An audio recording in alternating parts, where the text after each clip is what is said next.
ফেরাউন আর হামান দুইজনে গোরস্থানে চাকরি নিল। গোরস্থানে চাকরি নেওয়ার পরে মানুষ মারা যাইতো, কবর খুঁজতো, ওখানে কবরস্থ করা হতো, পয়সা করে যা পাইতো কোনো রকম চলতো। কিন্তু এলাকায় মহামারী লেগে গেল। মহামারী লেগে গেল। হামান আর ফেরাউন দুইজনে চিন্তা করলো, মহামারী তো লাগছে, ব্যবসা আমাদের ভালো। কি বুঝলেন? ব্যবসা ভালো, মহামারী তো লাগছে, ব্যবসা আমাদের ভালো। এবার একটা কাজ করা যায়।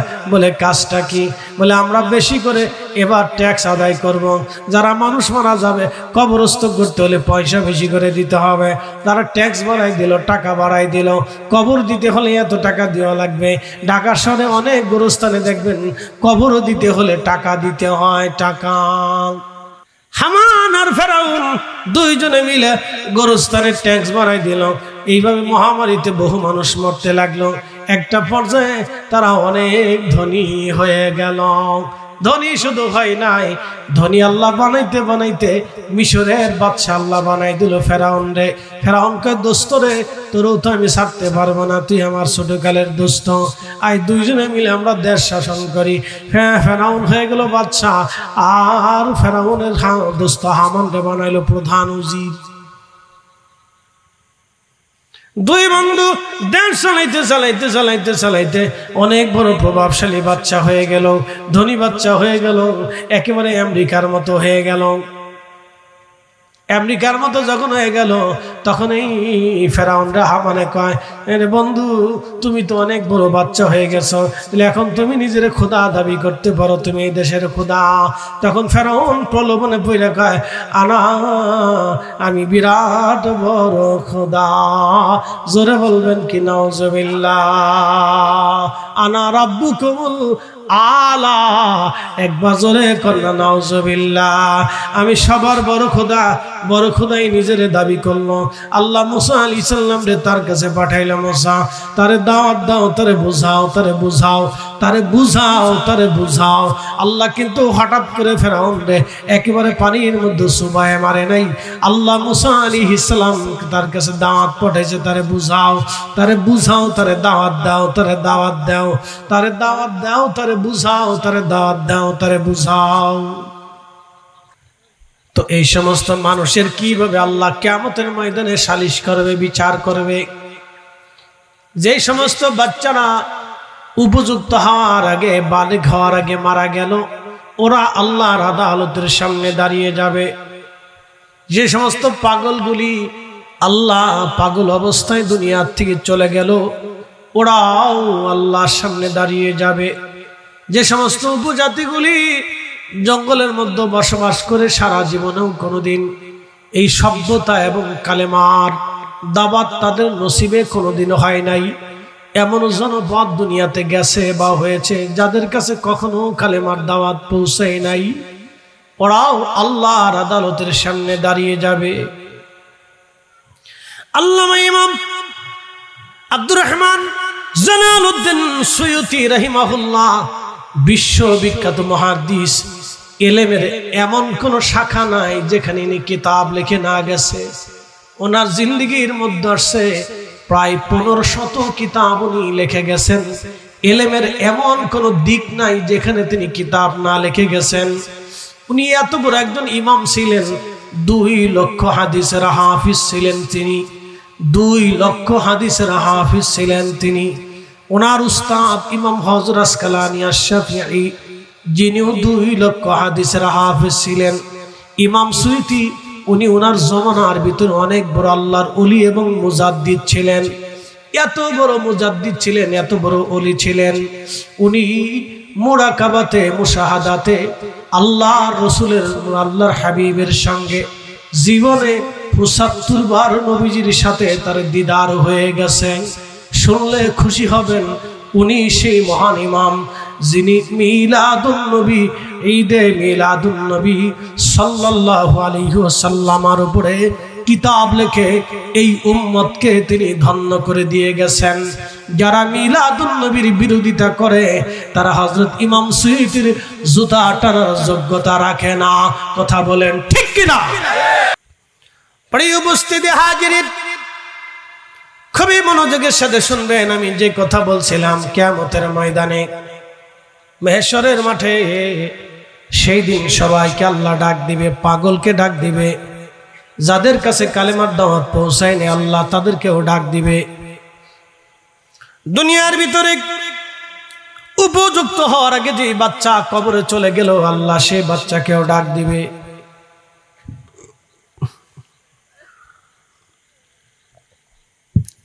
সেই বাচ্চাটাকে ডাক দিও আল্লাহ পাক এদেরকে এক জায়গা করবেন। এক জায়গা করে আমার রব ডাক দিবে, হে বান্দারা, হে শিশু বাচ্চা, হে আমার বান্দা, তুমি কেন দিন মানো নাই, কেন আমি আল্লাহ মানো নাই? তখন ওই রুহুটা, ওই বান্দা ডাক দিয়ে বলবে, আল্লাহ আমি উপযুক্ত হওয়ার আগে, বালেগ হওয়ার আগে দুনিয়ার থেকে আমি চলে আসছিলাম আল্লাহ, তখন আমি দিন দুনিয়া ধর্ম কালেমা ঈমান তাওহীদ রিসালাত আমি বুঝি নাই আল্লাহ।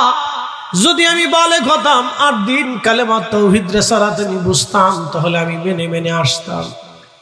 আল্লাহ বলবেন দাঁড়াও। পাগলকে আল্লাহ ডাক দিবে, হে আমার বান্দা, তুমি কেন আমার দিন মানো নাই, কালেমা তাওহীদ রিসালাত মানো নাই, কারণ কি?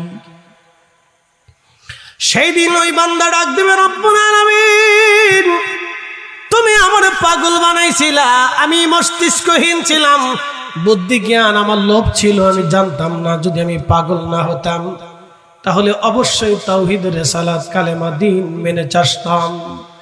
আল্লাহ বলবেন তুমিও দাঁড়াও। এরপরে যে সমস্ত মানুষের কাছে কখনো কোনোদিনও কালেমার দাওয়াত পৌঁছাই নাই আল্লাহ তাদেরকে ডাক দিবে, হে বান্দারা, তোমরা কেন দিন মানো নাই? সেই দিন তারা বলবে, রব্বুল আলামিন, আমাদের কাছে কখনো কোনোদিনও কোনো সময় কালেমার দাওয়াত পৌঁছাই নাই আল্লাহ। আমাদের মাঝে যদি কালেমার দাওয়াত পৌঁছাইতো রব্বুল আলামিন, তাহলে অবশ্যই আমরা দিন মেনে আসতাম। কখনোই কোনো সময় আমাদের মাঝে সেই দাওয়াত কেউ নিয়ে আসে নাই।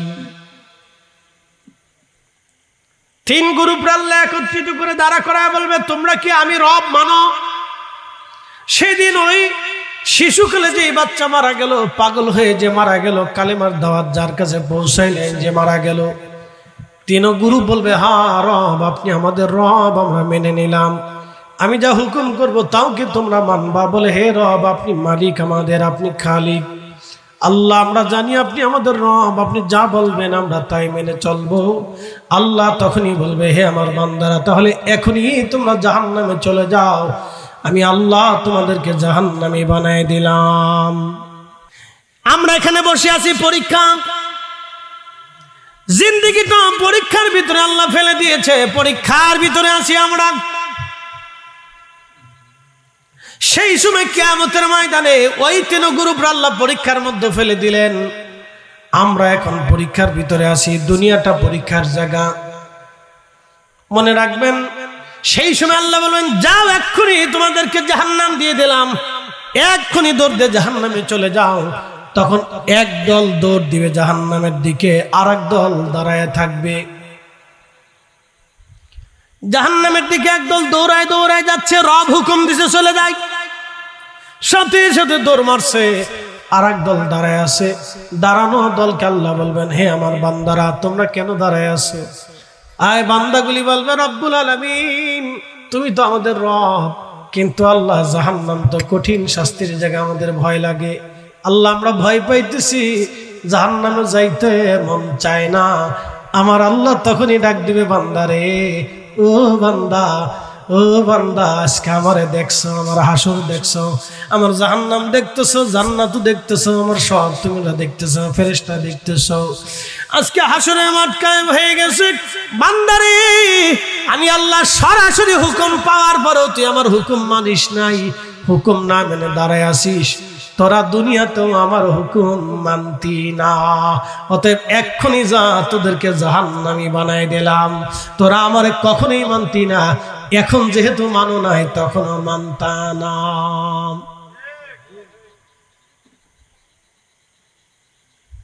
আল্লাহ বলল, যাও, গেট আউট, জাহান্নামে চলে। যেই দল জাহান্নামে দৌড়াই দিতেছে আল্লাহ তাদেরকে ডাকবে, এ বান্দারা দাঁড়াও। তো ফিরে থাকে, ইয়া রব্বি, আবার ডাকতেছেন, দাঁড়াও, এদিকে আসো।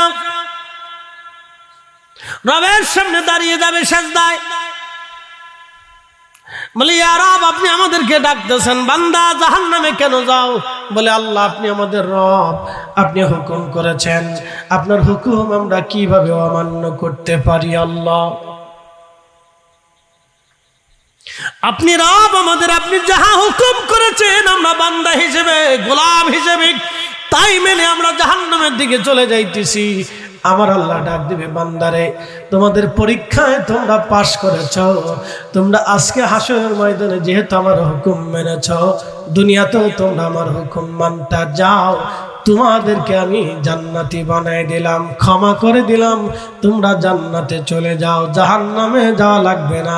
তারা পরীক্ষায় পাস, আজান হয়েছে নামাজ পড়লেন না, পরীক্ষায় ফেল, রোজা আসলো রোজা রাখলেন না, পরীক্ষায় ফেল, সুদের কারবারি আসলো সুদ খাইলেন, পরীক্ষায় ফেল, ঘুষ সামনে আসলো ঘুষ খাইলেন, পরীক্ষায় ফেল, অন্যের জমি মেরে দিলেন, পরীক্ষায় ফেল, মিথ্যা কথা বললেন, পরীক্ষায় ফেল, গীবত করলেন, পরীক্ষায় ফেল, অন্য মানুষের ক্ষতি করলেন, পরীক্ষায় ফেল করলেন, স্ত্রীর হক আদায় করলেন না, পরীক্ষায় ফেল করলেন, বাচ্চাদের হক আদায় করলেন না, পরীক্ষায় ফেল করলেন, এতিমের হক আদায় করলেন না, পরীক্ষায় ফেল করলেন, মসজিদের হক আদায় করলেন না, পরীক্ষায় ফেল করলেন, প্রতিবেশীর হক আদায় করলেন না, পরীক্ষায় ফেল করলেন, ভিখারি এসে হাত বাড়ায় ভিক্ষা চাইলো দিলেন না, পরীক্ষায় ফেল করলেন।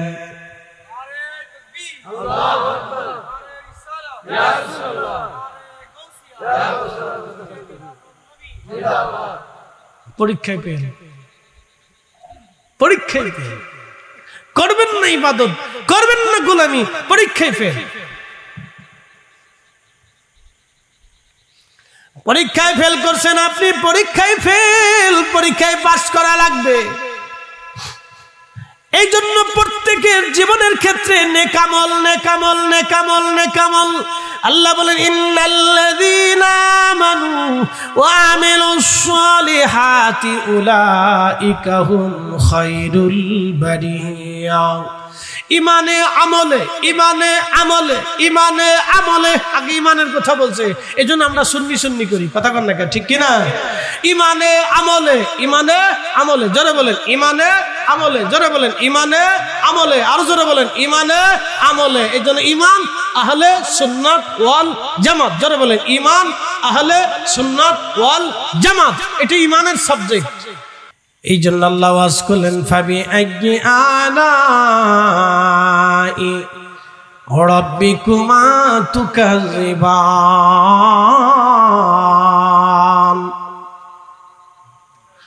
রব্বুল আলামিন বললেন, হে মানুষ আর জিন, আমি আল্লাহর দেওয়া এমন কোন কোন নিয়ামত আছে তুমি অস্বীকার করবা? তুমি বলো আমি আল্লাহর দেওয়া এমন কোন কোন নিয়ামত আছে তুমি অস্বীকার করবে, বলো।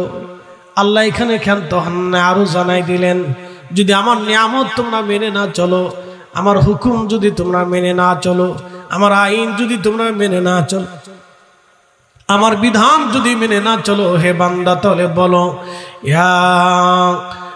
আমার আল্লাহ বলেন ইয়া মা'শারাল জিন্নি ওয়াল ইনস, হে মানুষ এবং জিন।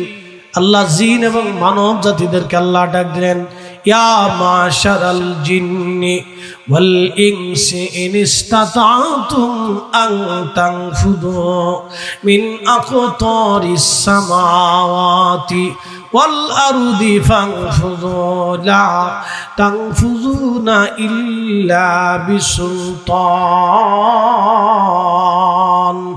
হে মানব জাতি, হে জিন জাতিরা, যদি আমি আল্লাহর আইন তোমাদের ভালো না লাগে, আমার বিধান যদি ভালো না লাগে, আমার জিকির যদি ভালো না লাগে, আমার সালাত যদি ভালো না লাগে, আমার তাসবিহ যদি ভালো না লাগে, আমার দুনিয়ার বিধানাবলী যদি ভালো না লাগে, তাহলে তোমরা আমি আল্লাহর সালতানাত ব্যতীত, আমি আল্লাহর মুলকিয়াত ব্যতীত যদি অন্য কোথাও জায়গা পাও তো অন্য কোথাও তোমরা চলে যাও, আমি আল্লাহর সালতানাত থেকে তোমরা বের হয়ে যাও।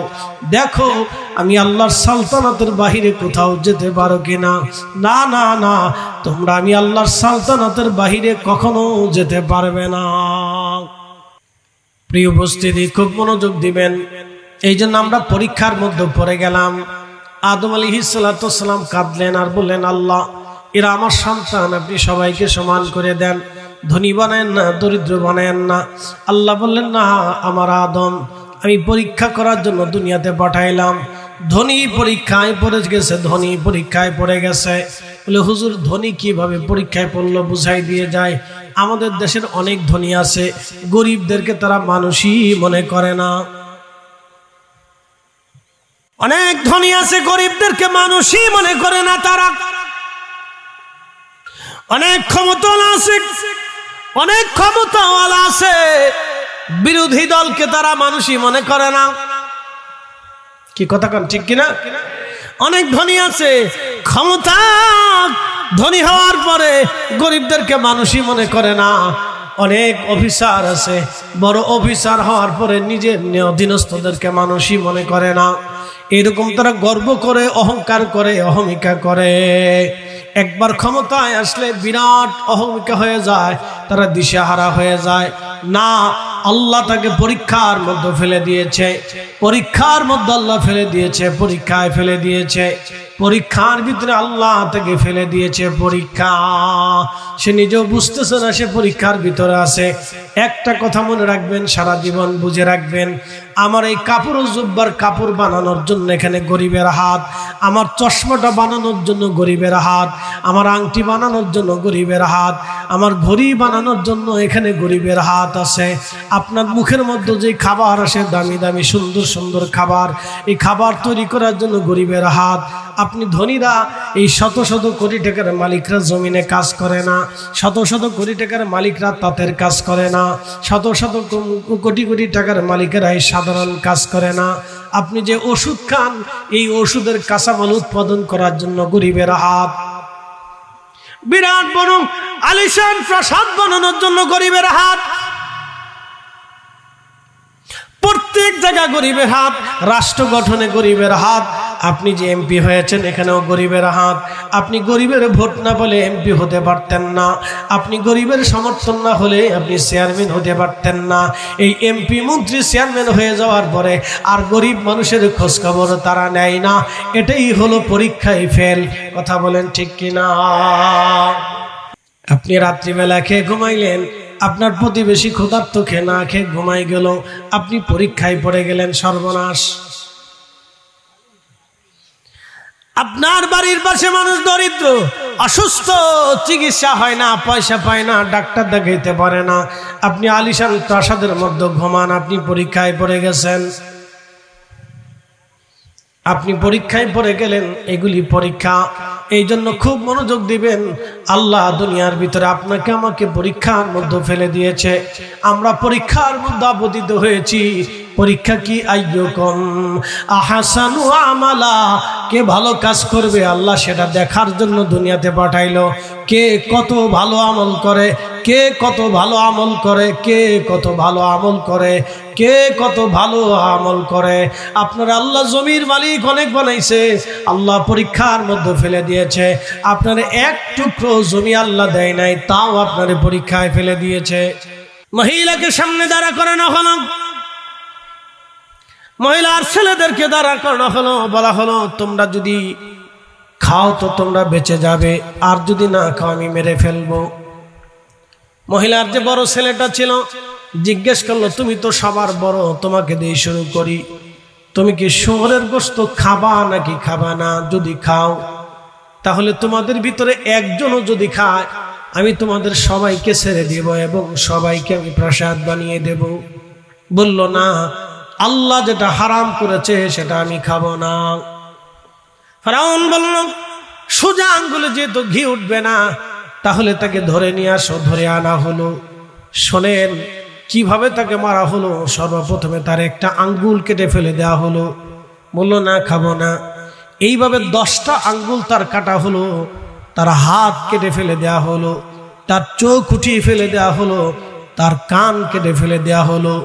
ধীরে ধীরে তার অঙ্গ প্রত্যঙ্গগুলি কেটে ফেলে দিয়ে তাকে হত্যা করা হলো।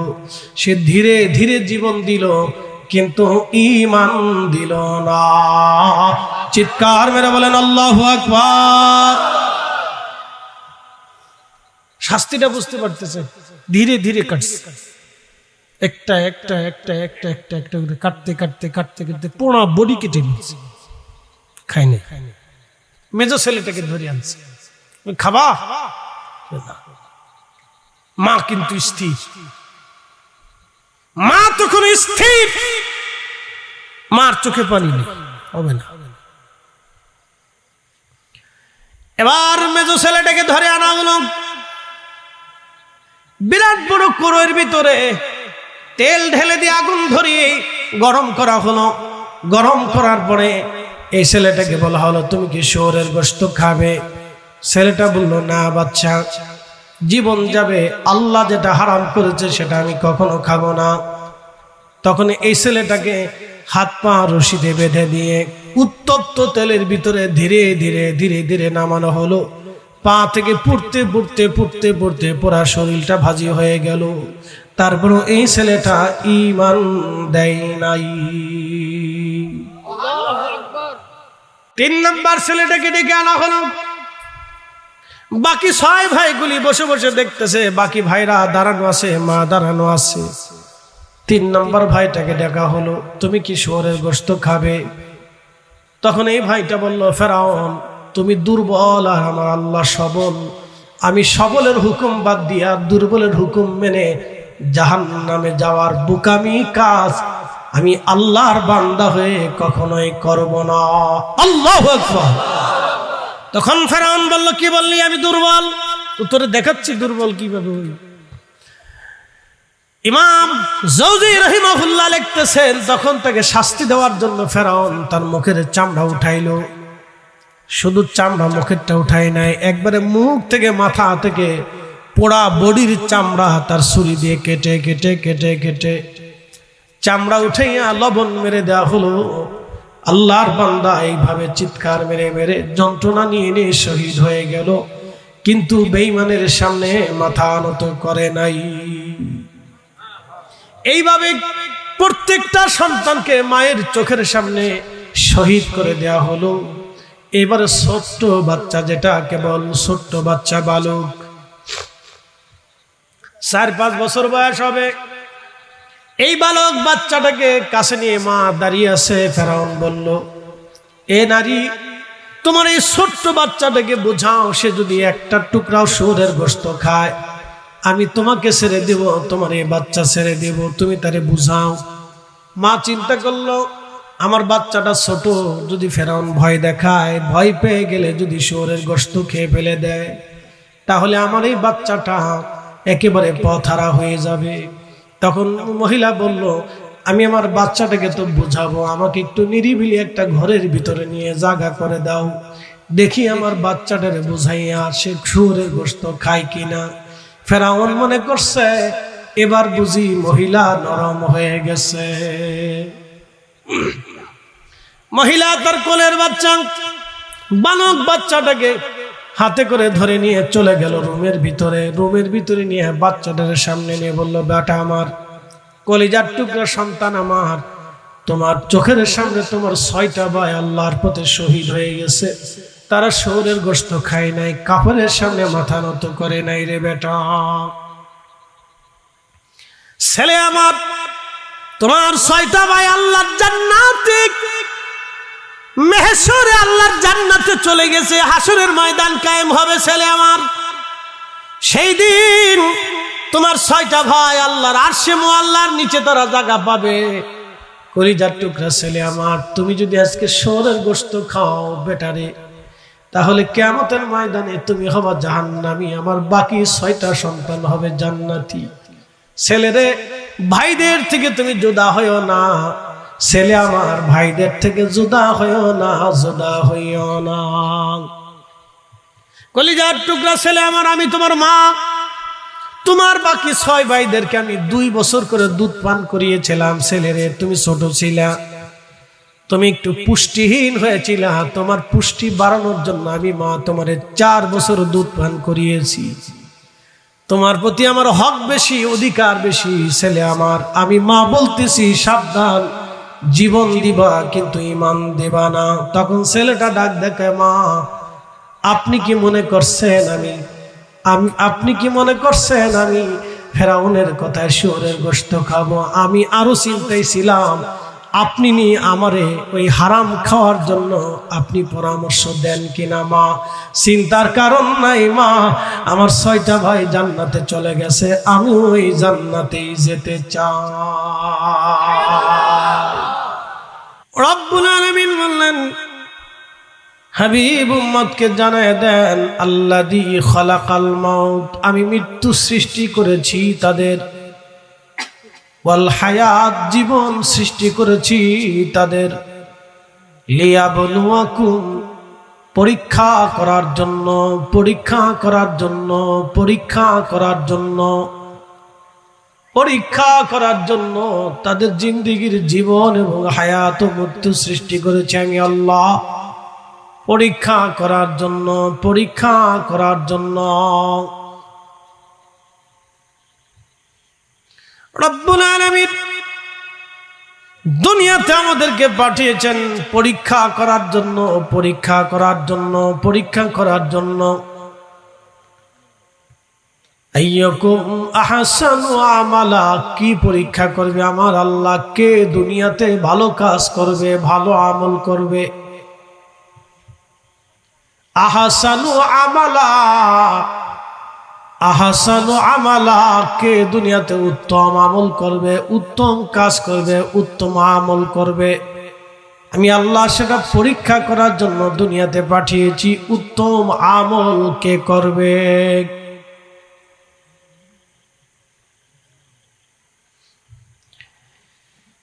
মিরের খিলবাসী মা বোনেরা আসো, খুবই মনোযোগ দিয়ে কথাগুলি শুনবেন। আপনি যেই বাড়িতে বধূ হয়ে আসেছেন, এই শাশুড়ি আপনার জন্য পরীক্ষা, এই শ্বশুর আপনার জন্য পরীক্ষা, এই দেবর আপনার জন্য পরীক্ষা, এই ননদ আপনার জন্য পরীক্ষা, এই স্বামীটাও আপনার জন্য পরীক্ষা। এই যুবক, আপনি যেই মেয়েটাকে বিয়ে করে বধূ বানিয়ে এনেছেন, এই স্ত্রী আপনার জন্য পরীক্ষা, আপনার মা আপনার জন্য পরীক্ষা, আপনার বাবা আপনার জন্য পরীক্ষা, আপনার ভাই বোনেরাও আল্লাহর পক্ষ থেকে আপনার জন্য পরীক্ষা। পরীক্ষা। আপনার অনাগত যে সন্তান দুনিয়াতে আসবে, এটাও আপনার জন্য পরীক্ষা। বলে হুজুর, সন্তান কি করে পরীক্ষা হয়? বলে দিয়ে যাই, বাংলাদেশে বহু সন্তান আছে, বহু যুবক আছে, বিবাহ করার পরে স্বামীকে স্ত্রীকে ডিভোর্স দিয়ে দেয়, বাচ্চা পেটে অথবা বাচ্চা সহ মেয়েটাকে ডিভোর্স দিয়ে দিল। বাংলাদেশে বহু পুরুষ আছে, ওই ডিভোর্সি মেয়ের সন্তানদেরকে দেখাশোনা করে না, ভরণ পোষণ দেয় না, খাবার দাবার দেয় না। বলে হুজুর, কেন আমাদেরকে এত পরীক্ষার মধ্যে ফেলাইলো? গরু ছাগল রে ফেলাইলো না, উট দুম্বা ভেড়া বকরি রে ফেলাইলো না, অন্য কোনো জাতিকে ফেলাইলো না, মানব জাতির পরীক্ষায় আল্লাহ কেন ফেলাইলো? একটা চিন্তা করেন, গরুরে আল্লাহ যা দিছে মানুষে আল্লাহ তা দেয় নাই, মানুষে যাহা দিছে গরুরে আল্লাহ তা দেয় নাই। আপনারা বুঝার তৌফিক দিয়েছে, সুন্দর বাসস্থান দিয়েছে, আপনি নিজে রুটি রুজি করে খেতে পারেন, ইচ্ছা করলে সকালে যা ইচ্ছা খেতে পারেন, নতুবা না খেতে পারেন। কিন্তু আপনার গরুর জন্য সেইভাবে আল্লাহ দেয় নাই। গরুর মালিক তার যা খাওয়াবে, গরুর মালিক তাই খাবে, তার কোনো স্বাধীনতা নাই। কিন্তু মানব জাতির স্বাধীনতা আল্লাহ দিয়েছে। গরুর কোনো ইচ্ছা শক্তি নাই, কিন্তু মানব জাতির ইচ্ছা শক্তি আল্লাহ দিয়েছে, খেয়ার দিয়েছে। ইচ্ছা করলে সকালে বিরিয়ানি খেতে পারে, ইচ্ছা করলে রাত্রে খিচুড়ি খেতে পারে, ইচ্ছা করলে না খেয়েও থাকতে পারে, ইচ্ছা করলে ফল খেতে পারে, ইচ্ছা করলে ঘুরতে পারে, ইচ্ছা করলে যেতে পারে। গরু পারে না, ছাগল পারে না, ভেড়া পারে না, দুম্বা পারে না। আপনি সুন্দর বিছানায় ঘুমাইতে পারেন, কুকুর ইচ্ছা করলে সুন্দর বিছানায় ঘুমাইতে পারে না। আপনি যখন ইচ্ছা তখনই রান্না করে খেতে পারেন, কুকুর ইচ্ছা করলে রান্না করতে পারে না। মিরের খিলবাসী, আল্লাহ বললেন, আমি দুনিয়াতে মানব সৃষ্টি করলাম, আল্লাযী খালাকাল মাউত, মৃত্যু সৃষ্টি করলাম, আল হায়াত, জীবন সৃষ্টি করলাম, লিয়াবলুয়াকুম, পরীক্ষা করব। আমি কি পরীক্ষা? আইয়াকুম আহসানু আমালা, উত্তম আমল কে করবে, ভালো কাজ কে করবে, কে ভালো আমল করবে সেটা আমি পরীক্ষার জন্য ফেলাইছি। পরীক্ষা করবো আমি আল্লাহ, তাম দুনিয়াটা পরীক্ষা, আল্লাহ পরীক্ষার মধ্যে ফেলিয়েছে। আপনি ধনী, আল্লাহ পরীক্ষার মধ্যে দিয়েছে। আপনি ডিসি, আল্লাহ আপনাকে ওই জেলা সম্পর্কে পরীক্ষার মধ্যে ফেলাইছে। আপনি ইমাম, আপনার ওই অঞ্চলের সব মুসল্লি নিয়ে আপনাকে পরীক্ষার মধ্যে ফেলানো হয়েছে। আপনি সবার নামাজ সামনে নিয়ে আনা ইমামুল লিমান হাদারা ওয়া মা ইয়াহদুরু এইভাবে দাঁড়াই আপনি নামাজে দাঁড়ায় গেলেন। আপনি ইমাম, সবার নামাজ আপনি কাঁধে করে দাঁড়িয়ে গেলেন। আপনি পরীক্ষায় পড়েছেন, সবার নামাজ নিয়ে পরীক্ষা। আপনি মুয়াজ্জিন পরীক্ষা, আপনি সমাজ অধিপতি আপনি পরীক্ষা। ওই সমাজ নিয়ে আপনাকে কিয়ামতের ময়দানে জিজ্ঞাসা করা হবে। আপনি রাষ্ট্রপতি পরীক্ষায় পড়ে গেছেন, সারা রাষ্ট্র নিয়ে কিয়ামতের ময়দানে আপনাকে জিজ্ঞাসা করা হবে। মহিলাও জান্নাতে চলে গেল, আল্লাহু আকবার। এই 7টা সন্তান সহ এই মহিলাকে যেখানে দাফন করা হয়েছিল তাদের কবর থেকে জান্নাতের ঘিরান আসতো।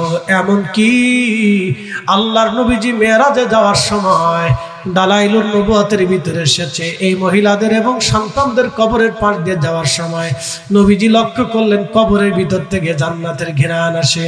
জিবরাইলকে বললেন, জিবরাইল এরা কারা যাদের কবর থেকে এখনো ঘিরান আসে?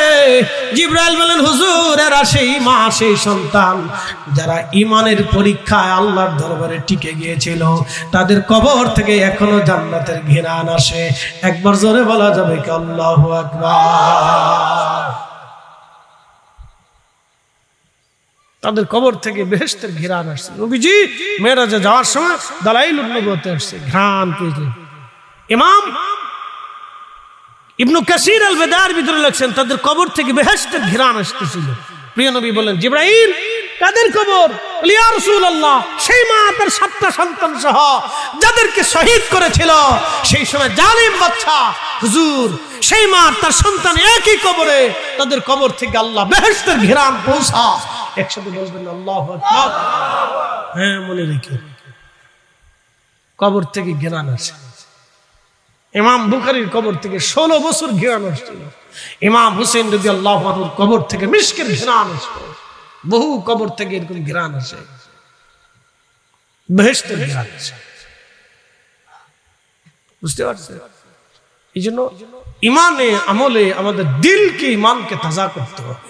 পরীক্ষার জায়গা, তারা যদি এত কঠিন পরীক্ষা দিয়ে ইমানের বলিয়ানে পাস করতে পারে, তাহলে আমরার পরীক্ষা 1 আর 2 দিনে না, আল্লাহ ধীরে ধীরে ধীরে ধীরে নিতেছে। চিন্তার কারণ নেই।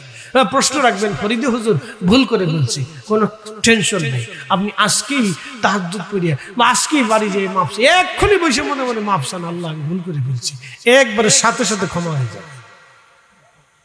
আল্লাহ মাফ করবো, আমি করবো না। কেন? ওনার নাম রহমান, ওনার নাম রহিম। উনি বলেছেন বান্দা মাফ চাইতে দেরি হবে, ক্ষমা করতে দেরি করবে না। একসাথে বলবেন আল্লাহু আকবার। বসা অবস্থায় মাফ চাই ফেলেন, আল্লাহ ভুল হয়ে গেছে, মাফ করে দিবেন। পরীক্ষা, পুরা জিন্দেগিটাই পরীক্ষা। আল্লাহ আমাদের পরীক্ষায় পাস করার তৌফিক দিক, বলে না আমিন। একটু জিকিরে লা ইলাহা ইল্লাল্লাহ, লা ইলাহা, জোরে জোরে লা ইলাহা, জোরে জোরে লা ইলাহা,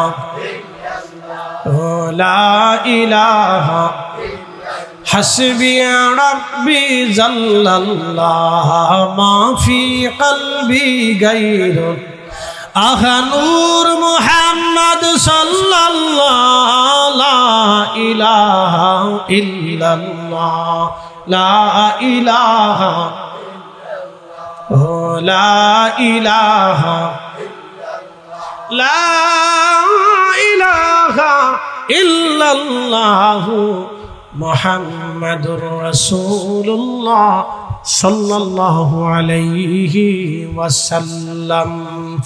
কখনো তোমাকে যদি ভুলি, হেদায়েতের আলো জেলে নিয়কাশ তুলি কখনো তোমাকে যদি ভুলি, হেদায়েতের আলো জেলে নিয়কাশ তুলি, ঠাই দিও প্রিয়তম অগমহিয়ান, তুমি রহমান তুমি মেহেরবান।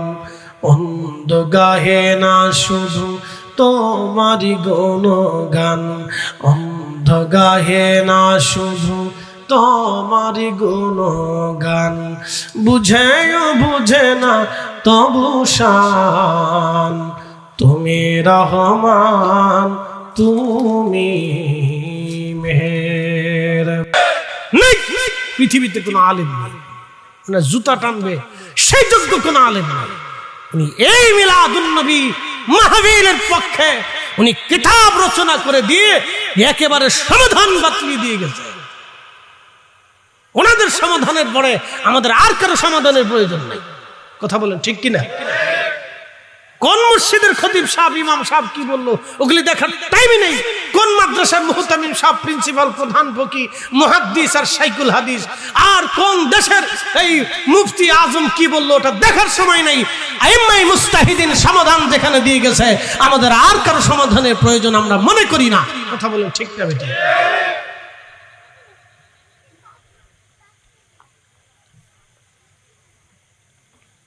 বুঝতে কোনো অসুবিধা?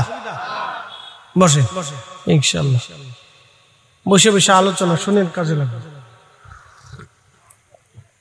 ছেলেরা অনেক কষ্ট করে মাহফিলটা সাজাইছে, যুবকরা পরিশ্রম করছে। আপনাদের এলাকার অঞ্চলের যুবকদেরকে মোবারকবাদ দিতে হয়। ওরা মাশাআল্লাহ খুব সুন্দর করে মাহফিল সাজায়। আমাদের উত্তর দক্ষিণে গেলে খুব কষ্ট হয়, মাঝে মধ্যে দেখি ওরা মান কিছু বই বই বিড়ি টানে। হ্যাঁ, যুবকরা বিড়ি টানে, মুরব্বীরা মাহফিল সাজায়। মুরব্বীরা মাহফিলের জন্য কষ্ট করে, যুবকরা বিড়ি টানে, ফেসবুক টিপে ঘুরে বেড়ায়। মাঝে মধ্যে চিন্তা করি, হায় আফসোস, কোন দেশে জন্ম নিলাম, এত মানুষ, কত মানুষকে ওয়াজ শোনাইলাম, কিন্তু আমার দেশের মানুষকে আমি ওয়াজ বুঝাইতে পারলাম। নিজের কাছে আফসোস লাগে যখন ছোট ছোট বাচ্চারা আমরা রিসিভ করে, তখন খুব ভালো লাগে যে এই বাচ্চাগুলিও মাহফিল সাজাইছে। কালকে চট্টগ্রাম শহরে জায়গার নাম কি ভাই, আসকার দিঘির পারে মাহফিলে গেছি। ছোট ছোট ছেলেরা ক্লাস 6 7 পরে, ওরা ওই মাহফিলের সদস্য। এক গ্রুপ এসে আমার ফুল দেওয়ার লিগে, মাশাআল্লাহ, ওটা জুনিয়র গ্রুপ, জুনিয়র গ্রুপ, এরপরে সিনিয়র গ্রুপ আছে। জুনিয়র দিয়েছে আমার ফুল দিতে, তাহলে মাশাআল্লাহ এটা দেখতে ভালো লাগে। তো ওরা মাহফিল সাজাইতেছে, এটা খুব ভালো, আলহামদুলিল্লাহ। এই জন্য ওদেরকে উৎসাহিত করবেন, উৎসাহ দিবেন, অর্থ দিয়ে, বৃত্ত দিয়ে, পরামর্শ দিয়ে, ভালোবাসা দিয়ে। আর যদি সহযোগিতা না করেন তাহলে আল্লাহর আদালতে আপনাকে পরীক্ষা দিতে হবে। যাই তুমি কেন করো নাই, সেই দিন জবাব আপনাকে দিয়ে তারপরে যেতে হবে। মনে রেখে, পরীক্ষা পরীক্ষা। বেটা ফতোয়া দিয়ে বন্ধ করতে চায়, ও নিজেও জানে না সে পরীক্ষায় পড়ে গেছে। ওনার ফতোয়ায় ঘোড়ার ঘাস কাটবে না কিয়ামতের মাঠে, ওইগুলো কাজ হবে না। একটা কথা মনে রাখবেন, রাহমাতুল লিল আলামিন সম্পর্কিত কোন নেক কাজকে কেউ যদি বিতর্কিত করার চেষ্টা করে তাহলে সে ভয়াবহ পরীক্ষার মধ্যে পড়ে গেল। কারণ মেহবুবে আলার সম্মানের দিকে তাকাইয়া আল্লাহ কিন্তু কাউকে ছেড়ে দিবে না, এটা মনে রাখবেন। রাসূল করিম সাল্লাল্লাহু আলাইহি ওয়াসাল্লামের মহান মর্যাদার দিকে তাকাইয়া সাহাবায়ে کرام পর্যন্ত হিমশিম খাইতেন। বড় বড় ওলি বুজুর্গরা দরবারে মুস্তাফাতে যে নিজের জুতা খুলে ফেলতেন। ইমাম মালিক ইবনে আনাস রাহিমাহুল্লাহ, তিনি বিশ্ববিখ্যাত সেই মদিনার ইমাম, এত বড় ইমাম, লক্ষ লক্ষ হাদিসের হাফিজ। মদিনাতে তিনি ইমামতি করতেন। 80 বছরের জীবনে কোনদিন নবীর ইজ্জতের দিকে তাকাইয়া একটা সেকেন্ডের জন্য মদিনাতে জুতা পরেন নাই, একটা বারের জন্য মদিনাতে থুতু নিক্ষেপ করেন নাই, একটা মুহূর্তের জন্য মদিনার হাউদের ভিতরে, সীমানার ভিতরে, মদিনার সীমানা কতদূর?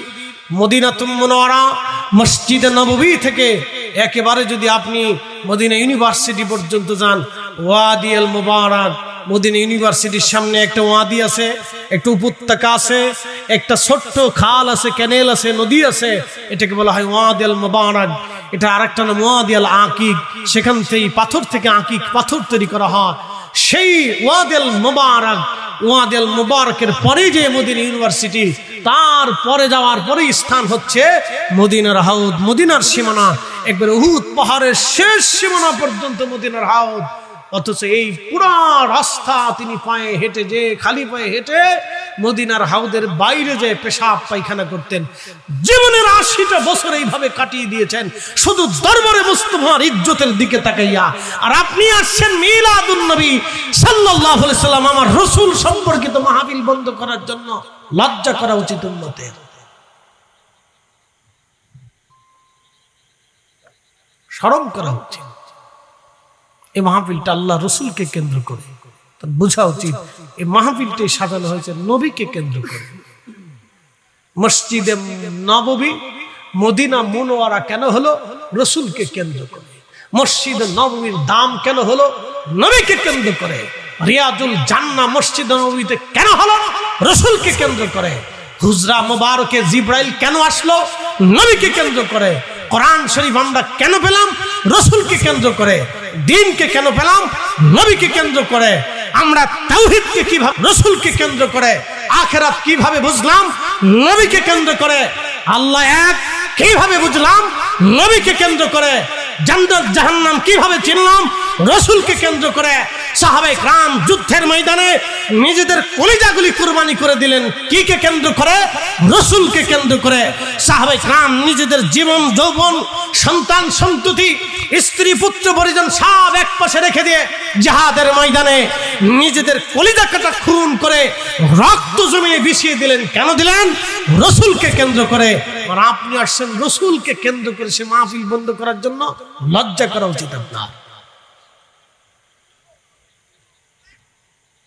একটু হায়া থাকা উচিত, শরম থাকা উচিত এই উম্মতের, যে আমাদের সাহস কি করে হয় নবীকে কেন্দ্র করে যে মাহফিল হয় সেটা বন্ধ করতে হবে আমাকে। কি আশ্চর্য চলতেছে। উনি বোঝাচ্ছেন উনি বিরাট বড় সুন্নতে আহলে হক দাবি করে বসে গেছেন। উনি আহলে হক।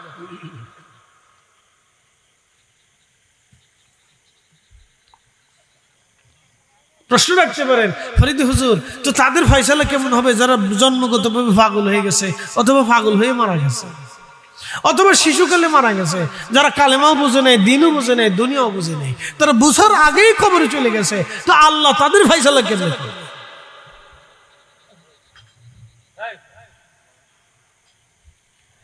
হ্যাঁ মুসল্লিরা বসে পড়ো, বসে পড়ো। মুসল্লি বালা চুপচাপ খাড়ায় খাড়ায় ওয়াজ হতেছে। মারহাবা কর। না না একসাথে বলেন, জোরে বলেন মারহাবা। ওরা আজকে শুনবে, কালকে ওরা মাহফিল করবে, আমরা মেড ইন কবর। কি কথা কন না? গো টু কবর। কবর আমরা সব কবরে চলে যাবো।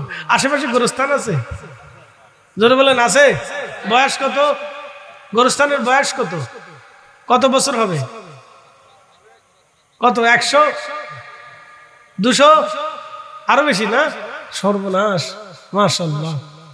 তো 300-400 বছর আগের কবর, তো 300-400 বছর আগের গোরস্থান এখানে। বলেন তো 400 বছর আগে যারা কবর দিয়েছিল তার কবরের পাশে কয়জন দাঁড়ায়? কেউ আছে? নেই। তো ঠিক আগামী 100 বছর পরে আপনাদের কবরের পাশেও দাঁড়ানোর কেউ নাই। ঠিক 200 বছর পরে আমার কবরের পাশে দাঁড়ানোর কেউ নাই। তো কে দাঁড়াবে? ওই জগতে আপনার আপন কে হবে, কে সেই দিন আপনাকে তরাবে?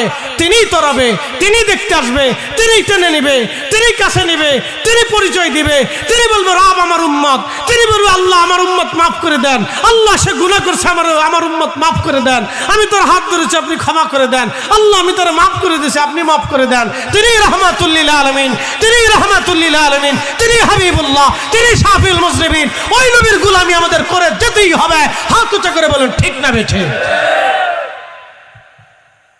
তার গোলামি করবেন না তো শয়তানের গোলামি করবেন? ওনারটাই করে যান, ওনারটা করে যান, যারটা করলে লাভ হবে তারটা করে।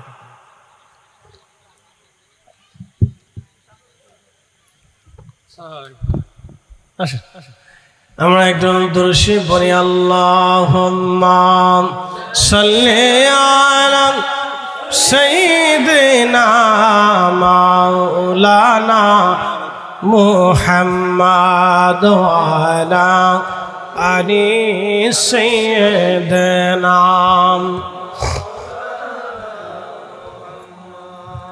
তুমি আল্লাহর প্যারা হাবিব, তোমার তুলনা নাই কেউ আর, তোমার মতো আকাশ ভ্রমণ করেনি কোনো পয়গম্বর। আল্লাহ হা জবান খুলে মাশাআল্লাহ। মাওলানা মুহাম্মদ ওয়া আলা আলি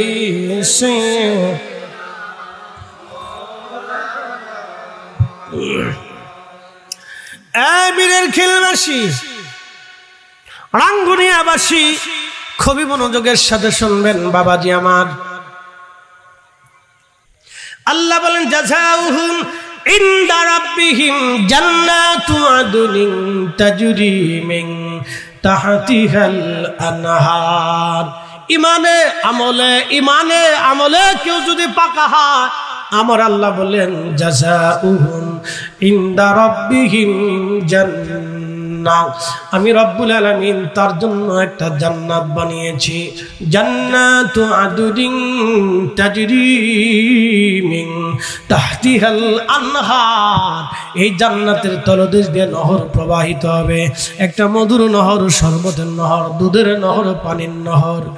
এতই স্বচ্ছ হবে, দুধের চেয়ে সাদা, এত সুন্দর চমৎকার সাদা হবে, মধুর চাইতে চমৎকার মিষ্টি হবে, আর মিষ্কাম্বরের চাইতে সুঘ্রাণময় হবে, স্বচ্ছ পানি হবে। পানি দেখলেই মন চাবে দারুণ পানি, চমৎকার পানি, পানি স্বচ্ছ পানি, একেবারে সুন্দর পরিষ্কার পানি দেখা যাবে। আমি দেখেছিলাম ওই যে আপনার আরব সাগরের পরে লোহিত সাগরের পানি নীল দেখা যায়, বড় সুন্দর দেখা যায়। হজ করে যাওয়ার পরে আমি লোহিত সাগরের পরে গেলাম ঘুরে আসি দেখার জন্য। লোহিত সাগরের পরে যাওয়ার পরে দেখি চমৎকার পানি, নীল পানি, বড় পরিষ্কার পানি, খুবই সুন্দর। পৃথিবীর সুন্দর সুন্দর হওয়া যে নীল নদের পানি বড় স্বচ্ছ পানি, ঝর্ণার পানি বড় স্বচ্ছ পানি, খুবই পরিষ্কার পানি, চমৎকার দেখা যায়। হায় হায় হায়, এই আল্লাহর জান্নাতের ভিতরে এমন স্বচ্ছ পানি দেখা যাবে, খুব চমৎকার। আল্লাহ পাক রব্বুল আলামিন বললেন ওই পানির নহরের নিচে হবে স্বর্ণ মণিমুক্তা দিয়ে নির্মিত, 2 পাশটা স্বর্ণ দিয়ে বানানো হবে, এবং তার পান পাত্র জমররদ জহরত দিয়ে সুন্দর করে বানানো হবে।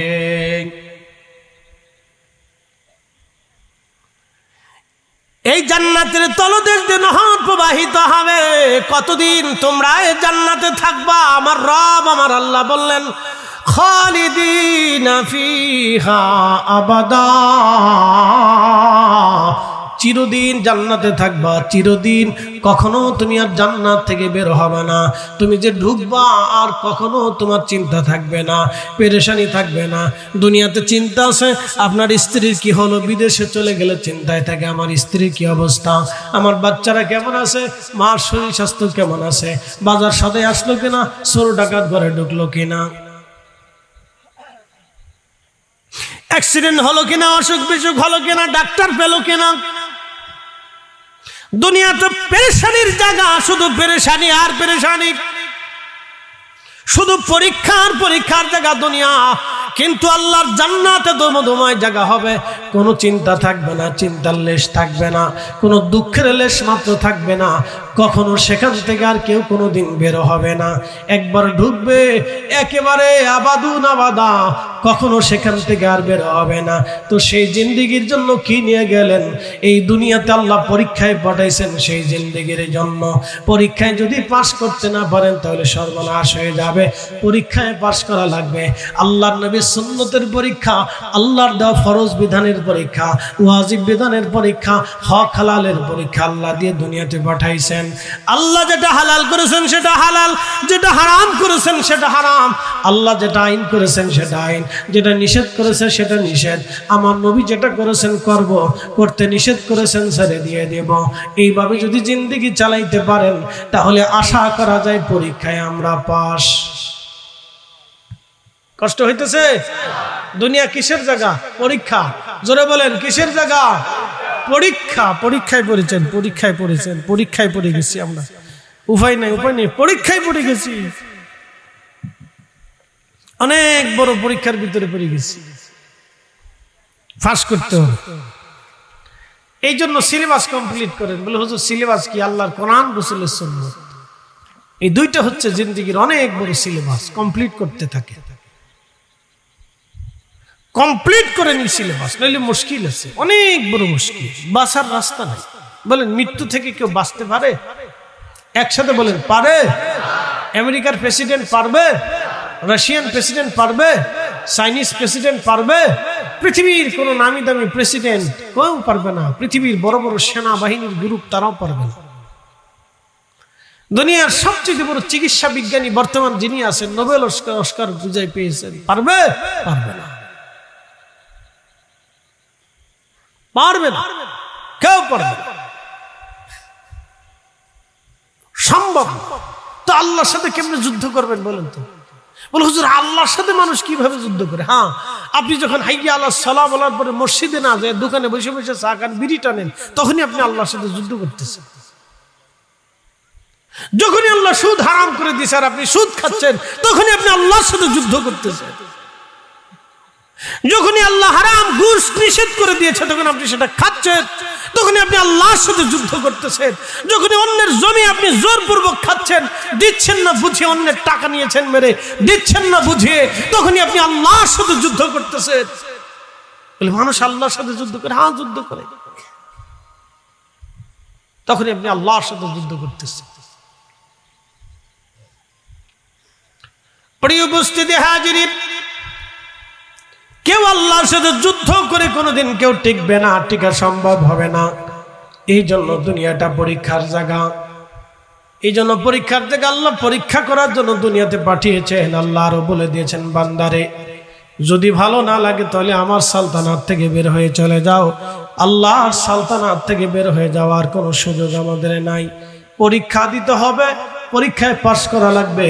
আল্লাহ আমাদের পরীক্ষায় পাশ করার তৌফিক দান করুন। জোরে আওয়াজ তুলে বলেন আমিন। একটা ঘটনা বলে আপনাদের কাছ থেকে বিদায় নিই। ইমাম জৌজি রহিমাহুল্লাহ তিনি তিনার কিতাবের ভিতরে 900 বছর আগে একটা কৌল লিখছেন, একটা ঘটনা লিখছেন, একটা কাসাস লিখছেন।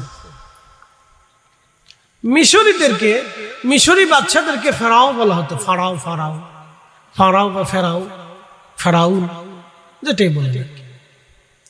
তো মিশরের বাচ্চাদেরকে, মিশরী বাচ্চাদেরকে ফেরাউন বলা হতো।